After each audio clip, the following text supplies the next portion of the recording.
Welcome. In this video, we will walk you through what to do if you have forgotten your online ID or password. If you haven't created your online ID and password yet, be sure to watch the Creating a myMOSERS login video instead. If you have forgotten your online ID, click Forgot Online ID on the myMOSERS login page.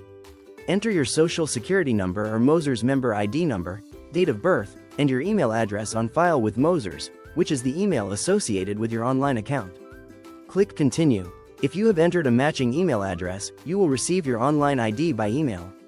If you do not receive an email, call MOSERS for assistance. Next, if you have forgotten your password, click Forgot Password. Enter your online ID and your email address on file with MOSERS. If you have entered the correct online ID and a matching email address, you will receive an email with a link to change your password. This link is valid for 15 minutes. If you do not receive an email, call MOSERS for assistance.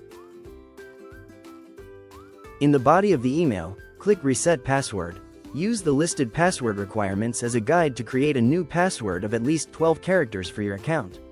Type your new password twice and click Reset Password. If you have reset your password correctly, a confirmation screen will appear saying, "Your password has been reset," and you may click Return to log in. Proceed with logging in using your online ID and new password and continue the process by using multi-factor authentication, which will issue you a one-time verification code. If you experience continued problems with logging in, please contact MOSERS for assistance. Thanks for watching.